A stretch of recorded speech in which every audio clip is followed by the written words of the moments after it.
going to try to make some things that I regard as improvements to this machine, because there are a few things that I think are disadvantages. There'll probably be experimental modifications, let's put it that way. The very first thing that I can do is put some new blades in it. It's not really a modification, it's more of maintenance that I should have done ages ago. So let's have a look at that right now. First thing you'll notice is that the machine is disconnected from the power, because to do otherwise would be very silly. And now we can take that safety hood off.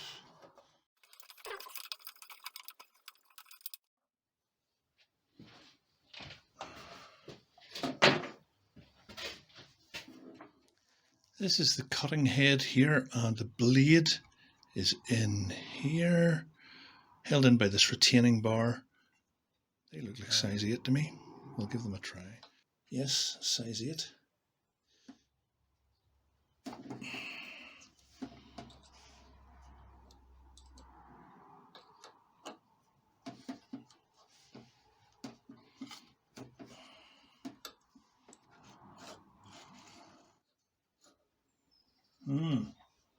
Two wee springs in there, didn't expect.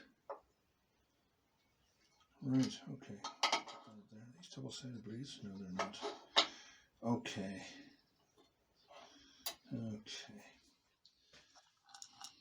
I've removed those little springs, put them back later. You remind me about that. In the meantime, I'll clean up. There's a bit of rust on the inside here, so I'm going to clean up with this super little wire brush, which you'd think had been made for the job. Get that well cleaned out with a little toothbrush.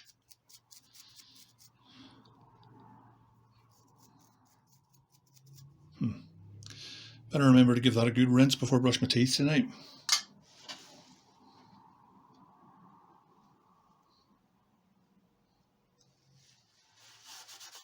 Okay, cleaned the retaining bar up a little bit and put the screws back in. I think I understand how this works now. So let's put a blade in. Here's a new one. Two new ones. It's like a Wilkinson sword advertisement. Yes, that's it. And I'll set that in like so.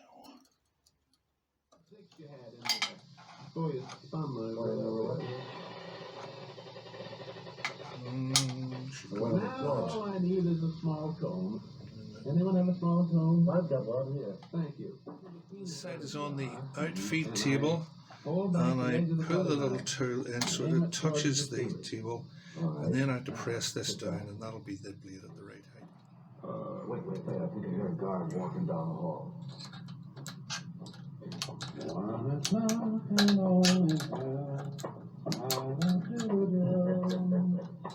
Still staring at 1 a.m. now.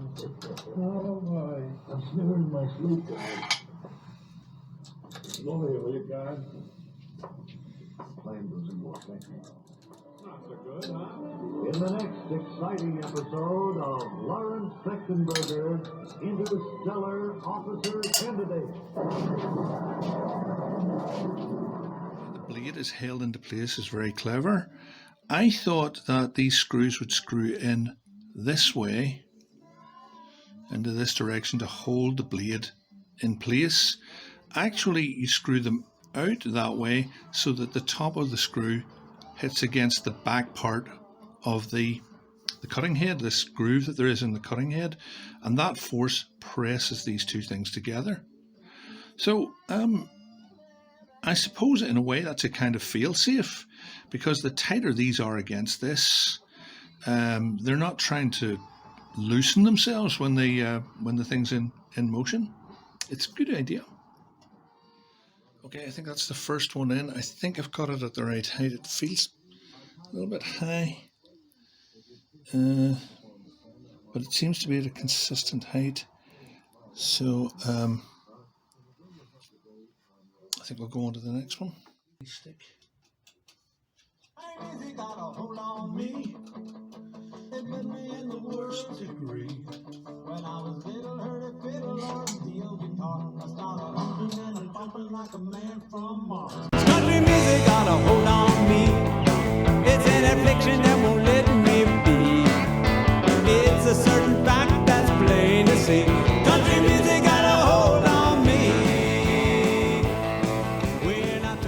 there's a bit of old pallet wood. You can see that's sort of before it has been planed a little bit. Let's see what it looks like when I get it through. I have a feeling this is either going to be very good or very disastrous. Okay, stick your fingers in your ears.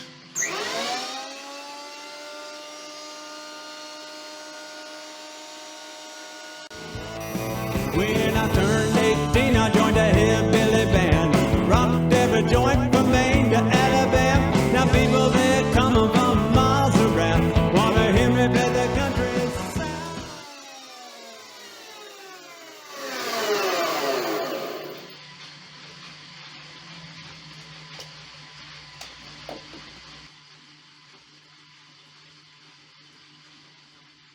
I think I'd say that's a very acceptable finish of a machine of this kind of quality. It's certainly hugely better than what it was doing before. So I think the new blades have definitely improved it. Let's get on to the next thing.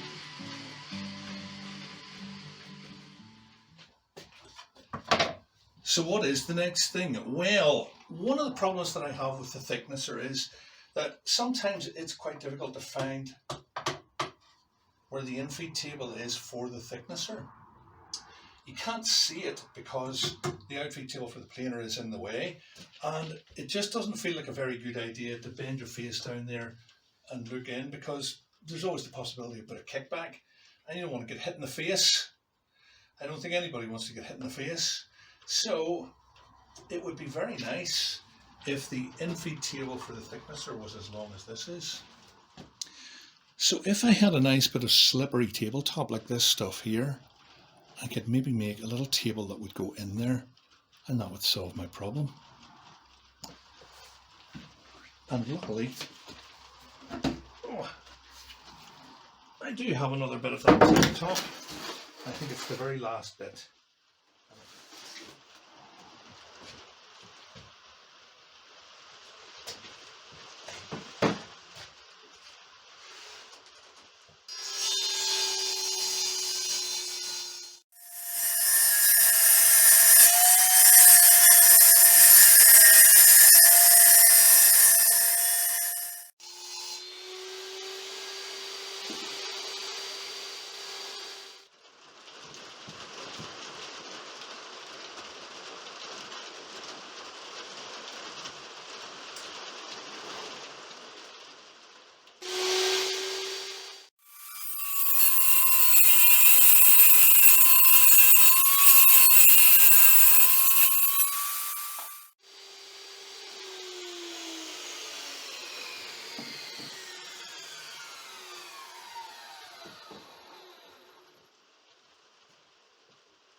Nice. Bit of wee bottom in there, but a bit that long. There we are. Set that wee batten doodad in there. Didn't take long at all, and I've got another one. Can you see it right on the other side? And now what I think I'd like to do is put some sort of wooden cleats on this bar, just to keep everything nice and firm. Extra spending money, second, third, and fourth prizes. 15-day Swiss vacations for two. Also, 4 meat stools, 8 Bolex movie cameras and projectors. Dandruff Remover Shampoo. 3 minutes with Fitch regularly is guaranteed to keep unsightly dandruff away forever. Apply Fitch before wetting your hair. Rub in 1 minute. Add water. Lather 1 minute. Then rinse 1 minute. Every trace of dandruff goes down the drain. 3 minutes with Fitch. Embarrassing dandruff's gone. Fitch can also be coming home. Everybody good color. Dear old friend of ours. Very good reaction. All the folks over at the Bonanza Hotel here in New York. Right, so far so good. I've got this in and it's nice and firm, but the mechanically minded amongst you will realise that there is a serious flaw with this otherwise brilliant scheme, and that is, how does the machine know that this isn't just an ordinary bit of wood that I'm passing through the thicknesser? In other words, how can you stop this coming up so that it hits the cutting head? Well, there are stops. It comes up and it can't go any further. Now, one of the stops, and this is very important, is the one that works this little micro switch, which is a safety factor. Let me bring you in a bit closer. That means that the planer thicknesser has to be fully up and trigger the micro switch, otherwise this cutting head will not operate. And looking inside the machine by the miracle of torcho vision, you can just see there is the metal tab that when the plate goes up, it makes it go up. And what I'll do, and the way it does that is really simple.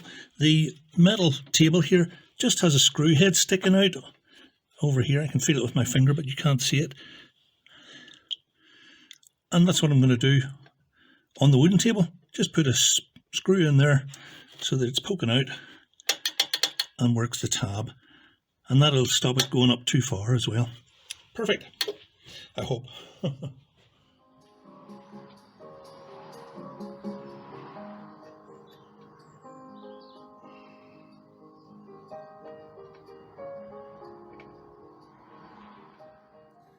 As you can see, I had a few other goes at this. It took quite a bit of trial and error to get it as good as that. Okay, let's get it in there and see if we can make this work.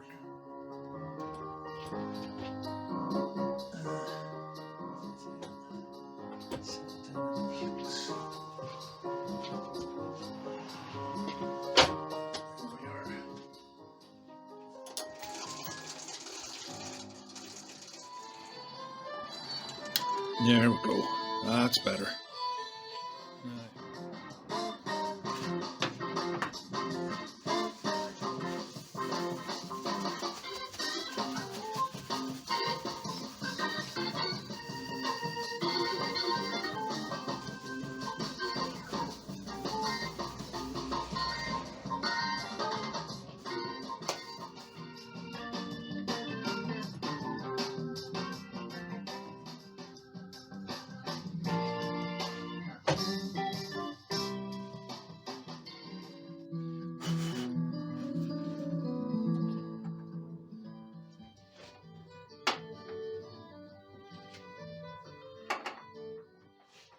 Well, thank goodness that's done.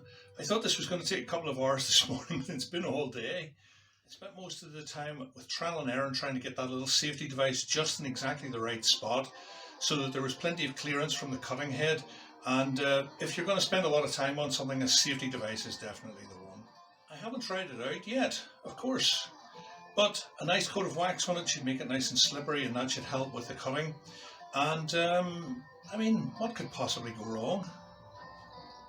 I wish I hadn't said that. Okay, on to thing number 3. You know, this planer fence is not at all flimsy, so I'm not entirely sure why I did this. Oh well, I suppose it was a bit of fun.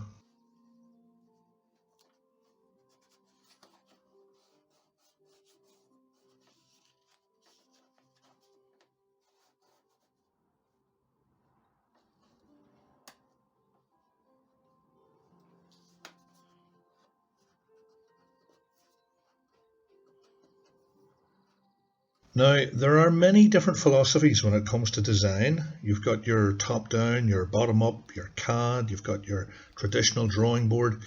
Me, I prefer the make it up as you go along with whatever's lying about on the floor approach. Fair enough, it takes a lot longer, but you do tend to learn a lot more along the way. It's always worked for me.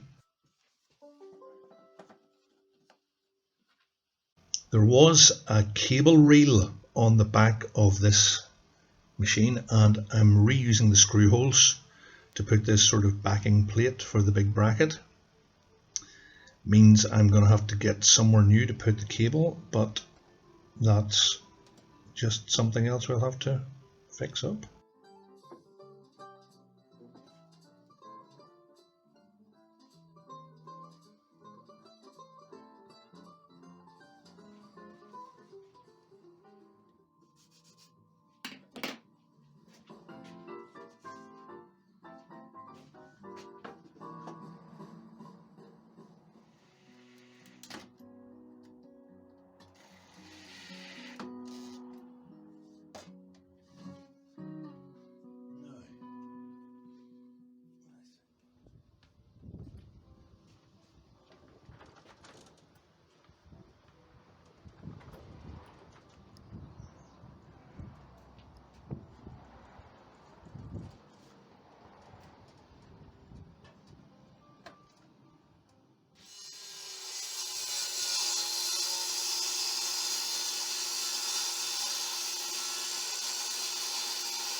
thinking somewhere now, don't you?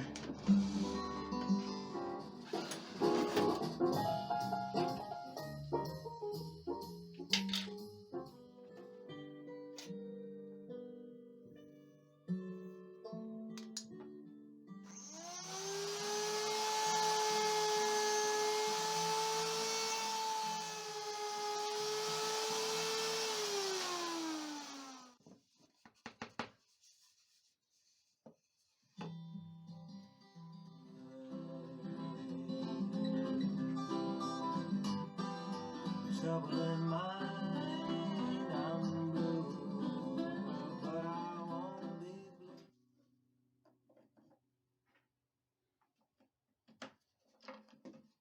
Something that is frustrating about the original fence is that it's fixed.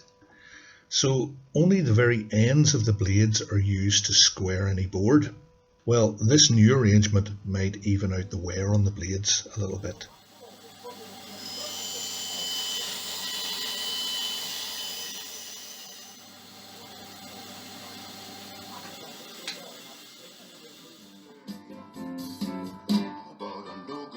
Son-in-law. But a song is a women gonna dance.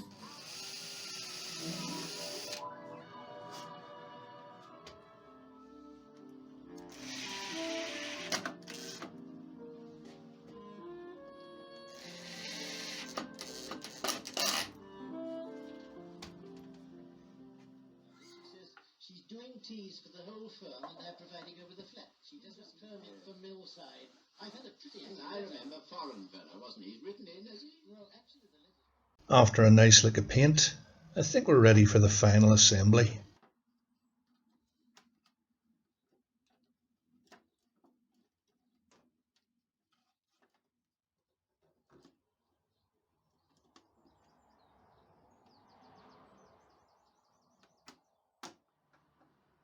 And those spring washers will deal with any vibration that might be in that.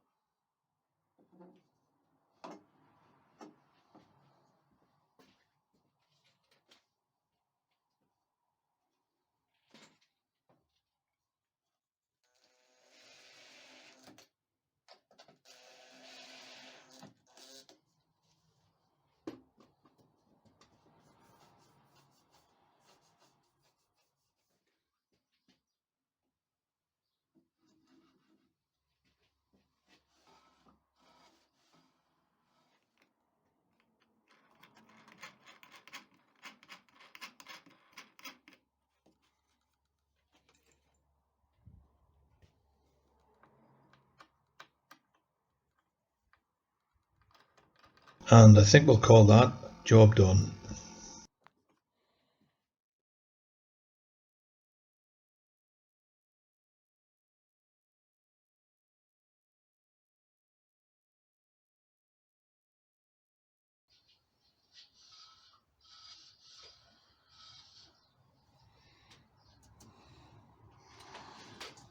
Well, this is turning out to be a rather long video and I still have 2 or 3 things left in this project, so I think we'll have to extend this to a part 3. Gee, I hope this isn't going to turn into one of these enormous sagas that I used to do all the time. I think we'll just have to wait for more exciting developments in another episode. And until then, and as always, God's greatest blessings on you. Thank you so much for watching and stay tuned.